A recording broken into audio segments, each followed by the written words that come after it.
नमस्कार, legal point में आपका स्वागत है। मैं हूं शिखा राजदा। आज हम एक बहुत ही गंभीर और चौंकाने शॉकिंग वाले मामले पर बात करेंगे, जहां एक व्यक्ति को उसकी सज़ा पूरी होने के बाद भी लगभग 5 साल तक अवैध रूप से जेल में रखा गया। सुप्रीम कोर्ट ने इस पर राज्य सरकार को बहुत सख्त फटकार लगाई और एक विशाल मुआवजा देने का आदेश दिया। इस केस की पूरी जानकारी के लिए अंत तक बने रहें। और अगर आपने अभी तक हमारे चैनल को सब्सक्राइब नहीं किया है तो कृपया अभी करें, बेल आइकॉन दबाएं ताकि आपसे कोई भी लीगल अपडेट मिस न हो। केस का नाम सोहन सिंह 8 बबलू बनाम मध्य प्रदेश राज्य। Case number special leave petition criminal number 11244 साल 2025। Court supreme court ONF India. निर्णय की तारीख 8 सितंबर 2025। जज माननीय जस्टिस JB पार्डीवाला और माननीय जस्टिस के V विश्वनाथन। तो इस केस की कहानी कुछ यूं है कि याचिकाकर्ता सोहन सिंह को एक ट्रायल कोर्ट ने सेशंस ट्रायल नंबर 416 साल 2004 में धारा 376, 1, 450 और 506 बी के तहत आजीवन कारावास की सजा सुनाई थी। याचिकाकर्ता ने इस फैसले के खिलाफ मध्य प्रदेश हाई कोर्ट में अपील CRA नंबर 1613 साल 2005 की। 10 अक्टूबर 2017 को हाईकोर्ट ने उनकी अपील को आंशिक रूप से पार्टली स्वीकार किया। हाईकोर्ट ने उनकी सजा को आजीवन कारावास से घटाकर 7 साल के कठोर कारावास में बदल दिया। कानून के अनुसार याचिकाकर्ता को अपनी 7 साल की सजा पूरी करने के बाद जून 2021 में रिहा हो जाना चाहिए था।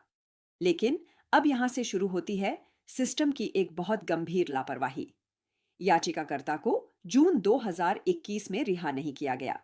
उसे 6 जून 2025 को रिहा किया गया, यानी सजा पूरी होने के 4 साल और 7 महीने बाद तक वह अवैध रूप से जेल में बंद रहा।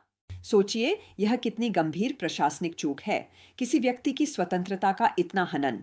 अगर आपको यह जानकारी महत्वपूर्ण लग रही है तो कृपया इस वीडियो को लाइक करें और अपने विचार कमेंट सेक्शन में जरूर बताएं कि इस लापरवाही के लिए किसे जिम्मेदार माना जाना चाहिए।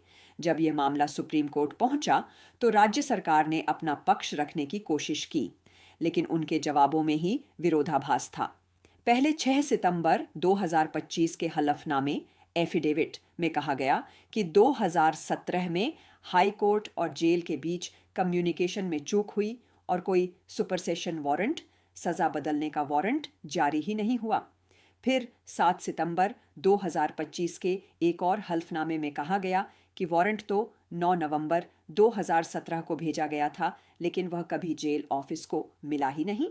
सुप्रीम कोर्ट ने राज्य के इन तर्कों को पूरी तरह विरोधाभासी, सेल्फ कॉन्ट्रडिक्टरी और आंखों में धूल झोंकने, आई वॉश जैसा बताया।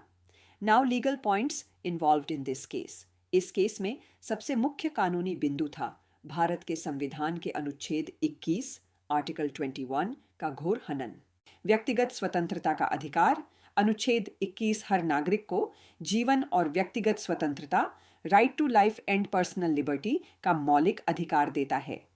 कोर्ट ने माना कि याचिकाकर्ता को उसकी सजा पूरी होने के बाद एक दिन भी अधिक जेल में रखना उसकी व्यक्तिगत स्वतंत्रता का स्पष्ट उल्लंघन था।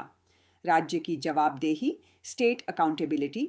जब राज्य की गलती या लापरवाही से किसी नागरिक की स्वतंत्रता का हनन होता है तो राज्य की यह जिम्मेदारी बनती है कि वह उसकी भरपाई करे।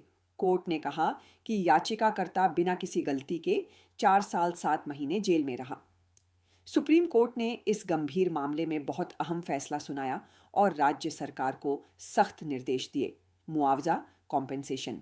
कोर्ट ने मध्य प्रदेश राज्य को आदेश दिया कि वे याचिकाकर्ता को उसकी अवैध हिरासत के लिए 25 लाख रुपए ₹25 लाख ओनली का मुआवजा दें।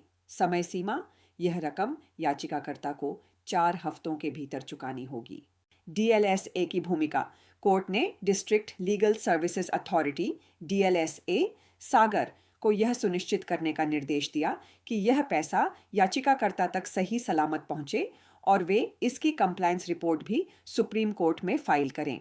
हाई कोर्ट को निर्देश। सुप्रीम कोर्ट ने यह चिंता भी जताई कि ऐसे और कितने कैदी होंगे जो अपनी सजा पूरी करने के बाद भी जेलों में बंद हैं। इसलिए कोर्ट ने मध्य प्रदेश हाई कोर्ट के रजिस्ट्रार को निर्देश दिया कि वे इस मुद्दे पर गंभीरता से जांच करवाएं कि क्या राज्य की अन्य जेलों में भी ऐसे कैदी हैं। तो यह था आज का केस। यह फैसला दिखाता है कि कैसे कभी कभी सिस्टम की गलतियों का खामियाजा आम इंसान को भुगतना होता है, लेकिन हमारी न्यायपालिका ऐसे में एक रक्षक का काम करती है और नागरिक के मौलिक अधिकारों को सुरक्षित रखती है। आपको यह केस कैसा लगा? क्या आपको लगता है कि 25 लाख का मुआवजा 4 साल 7 महीने की अवैध हिरासत के लिए पर्याप्त है? हमें कमेंट्स में ज़रूर बताएं। लीगल पॉइंट को सब्सक्राइब करना, इस वीडियो को लाइक और अपने दोस्तों के साथ शेयर करना ना भूलें। मैं हूं शिखा राजता। आपसे मिलूंगी अगले वीडियो में एक नए कानूनी मुद्दे के साथ। धन्यवाद।